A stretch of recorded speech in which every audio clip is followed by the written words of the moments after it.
Bismillahirrahmanirrahim. Assalamualaikum warahmatullahi wabarakatuh. Halo teman-teman, perkenalkan nama saya Wade Ramla, NIM 20250101010. Dan saya adalah salah satu mahasiswi beruntung yang bisa berkuliah di kampus IAIN Kendari Prodi Perbankan Syariah semester 3. Baiklah, sebelum lanjut video ini, terlebih dahulu izinkan saya untuk memperkenalkan kampus IAIN Kendari. Dan ayo simak video profil IAIN Kendari atau bisa langsung cek di channel YouTube IAIN Kendari yang ada di bawah ini. Dan jangan lupa untuk di like and subscribe.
Institut Agama Islam Negeri Kendari merupakan perguruan tinggi Islam negeri pertama dan satu-satunya di Sulawesi Tenggara.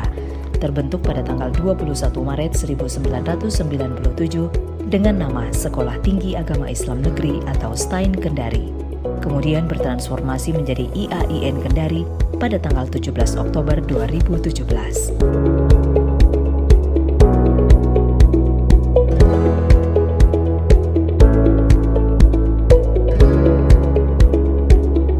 Berlokasi di Kota Kendari, Sulawesi Tenggara, kini IAIN Kendari memiliki 4 fakultas dengan 19 program studi serta program pasca sarjana dengan 4 program studi.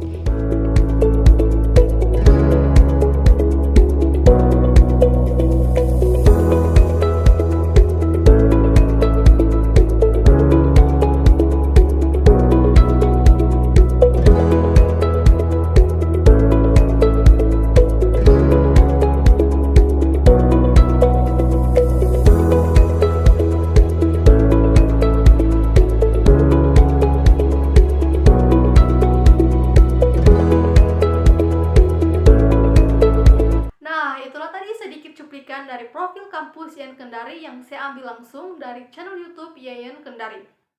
Dan bisa dipastikan itu adalah asli. Jadi untuk adik-adik yang sekarang tengah menduduki bangku SMA kelas 3, ayo kuliah di kampus IAIN Kendari, dijamin tidak akan menyesal. Dan tentu saja kampus IAIN Kendari memiliki visi dan misi, diantaranya visi institut menjadi pusat pengembangan kajian Islam transdisipliner di kawasan Asia tahun 2045 dan misi institut menghasilkan sarjana yang memahami ilmu-ilmu keislaman secara transdisipliner. Nah, sekarang izinkan kembali saya untuk masuk inti dari video ini, yaitu pembahasan materi mengenai leadership. Tentu kalian penasaran apa sih leadership itu? Leadership itu sendiri memiliki arti kepemimpinan. Jika James George dalam Maxwell mengartikan kepemimpinan sebagai kemampuan memperoleh pengikut, maka beda lagi dengan Nawawi yang mengartikan kepemimpinan sebagai mengetuai, mengepalai, memandu, melatih, mendidik, serta mengajari supaya dapat mengerjakan sendiri. Nah, kalau untuk Wafa mengartikan kepemimpinan sebagai amanah yang dipertanggungjawabkan kepada Allah dan manusia. Jadi dapat disimpulkan bahwa kepemimpinan itu adalah tentang bagaimana mempengaruhi orang lain, bawahan atau pengikut agar mau mencapai tujuan yang diinginkan sang pemimpin. Nah, untuk teman-teman sendiri, menurut kalian arti kepemimpinan itu apa sih? Silahkan komen di bawah ya. Nah, tadi itu adalah arti dari leadership atau kepemimpinan. Tentu saja kalian atau saya juga penasaran sejak kapan sih kepemimpinan atau leadership ini diterapkan?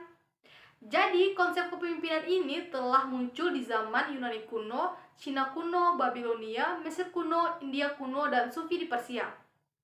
Sudah lama bukan penerapan leadership ini? Bahkan sebelum kita lahir, leadership ini telah lama diterapkan. Dan Plato mengatakan bahwa pemimpin yang baik adalah orang yang mengerti tentang kebenaran dan dapat membantu pengikutnya untuk memahami apa yang disebut dengan kebenaran. Jadi makna kepemimpinan dan kapan penerapan kepemimpinan juga kita sudah mengetahuinya.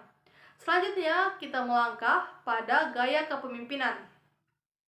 Dan tentu saja kepemimpinan memiliki beberapa gaya. Di antaranya ada kepemimpinan yang demokratis, di mana kepemimpinan seorang pemimpin yaitu mendelegasikan otoritasnya dan mengajak para pengikutnya untuk berpartisipasi dalam proses pengambilan keputusan. Seorang pemimpin yang demokratis merupakan seorang pendengar yang baik bagi para pengikutnya, dan seorang pekerja tim yang baik serta mampu memengaruhi dan berkolaborasi dengan tim yang dipimpinnya. Gaya kepemimpinan selanjutnya adalah kepemimpinan yang otokratis, yaitu suatu gaya kepemimpinan di mana seorang pemimpin memiliki kekuasaan yang absolut dan tanggung jawab penuh dalam memimpin timnya. Dengan gaya kepemimpinan yang otokratis, seorang pemimpin bisnis dapat mengontrol perusahaannya dengan ketat.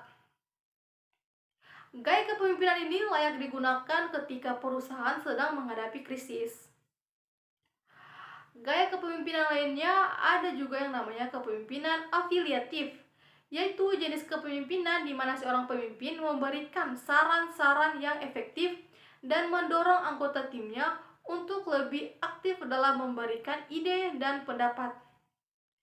Pemimpin seperti ini memiliki beberapa karakteristik, yaitu mementingkan harmoni antar para anggotanya, berempati terhadap sesama, meningkatkan semangat para anggotanya, serta membantu dalam menyelesaikan konflik antar anggota tim. Pemimpin yang memiliki gaya kepemimpinan seperti ini menciptakan harmoni dalam tim dengan membantu membangun hubungan antar para anggotanya. Gaya kepemimpinan yang terakhir adalah kepemimpinan yang visioner, yaitu jenis kepemimpinan di mana pemimpin menginspirasi dan memotivasi para anggota timnya berpegang teguh pada visi yang ditetapkan, serta mendorong para anggotanya untuk menjalankan tugas-tugas yang sejalan dengan tujuan besar yang ingin dicapai bersama. Seorang pemimpin yang visioner menginspirasi sesamanya dan percaya terhadap visi yang ingin dicapainya dan memiliki empati terhadap anggota tim. Seorang pemimpin yang visioner mengomunikasikan secara jelas mengenai bagaimana untuk mencapai visi tersebut serta mengapa semua usaha dalam tim, baik dalam perusahaan maupun dalam organisasi lainnya, diperlukan dalam mencapai visi tersebut. Nah, itulah tadi beberapa gaya dalam kepemimpinan. Kira-kira teman-teman sekalian lebih cocok menggunakan gaya kepemimpinan yang mana? Silakan tinggal dipilih ya.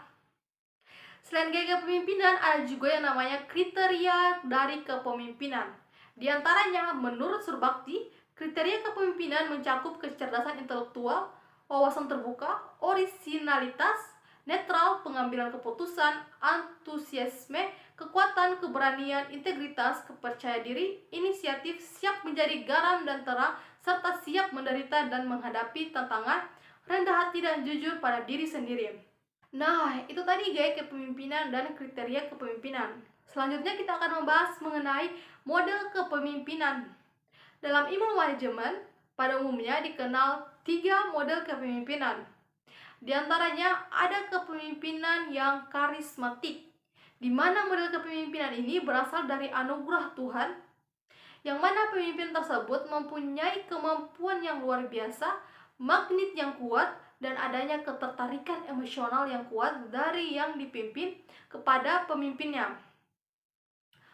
Contohnya seperti Bung Karno, Anwar Sadat, Mahatma Gandhi. Selanjutnya ada kepemimpinan transaksional, yang berarti kepemimpinan untuk mengendalikan bawahan dengan cara menggunakan kekuasaan untuk mencapai hasil. Mengelola bawahan dengan memberi reward dan punishment biasa menerapkan transaksi yang saling menguntungkan dengan bawahan. Dan selanjutnya ada model kepemimpinan transformasional, di mana ini merupakan model kepemimpinan yang efektif dan telah diterapkan di berbagai organisasi internasional yang mengelola hubungan antara pemimpin dan pengikutnya dengan menekankan pada beberapa faktor, antara lain: pertama ada perhatian, kedua ada komunikasi, ketiga ada kepercayaan, keempat ada rasa hormat, dan kelima ada risiko. Sedangkan model kepemimpinan gembala menurut Surbakti yang mencakup 4M, yakni mengenal, mengasuh, mengayomi, dan melindungi. Nah, selain itu dalam kepemimpinan juga terdapat tangga-tangga kepemimpinan. Di antaranya, menurut Ari Ginanjar Agustian, tangga-tangga kepemimpinan itu pertama adalah pemimpin yang dicintai, kedua, pemimpin yang dipercaya, ketiga, pemimpin yang dibimbing, dan keempat, pemimpin yang berkepribadian, dan yang kelima yaitu pemimpin yang abadi. Nah, itulah tadi pembahasan kita kali ini mengenai leadership. Semoga bermanfaat untuk yang menonton dan saya sendiri. Dan video ini dibuat untuk memenuhi tugas mata kuliah leadership dengan dosen pengajar Pak Dr. Randus Hussein Insawan MAG. Dan saya ucapkan terima kasih untuk beliau yang telah memberikan tugas ini sehingga dapat menambah wawasan saya dan kita semua tentang leadership. Baiklah, sekarang kita telah sampai di penghujung video ini. Permohonan maaf saya ucapkan atas ketidaksempurnaan dalam video ini, dan jika ada salah ucap atau salah kata yang terdapat dalam video ini, saya mengucapkan mohon maaf yang sebesar-besarnya. Akhir kata, wassalamualaikum warahmatullahi wabarakatuh.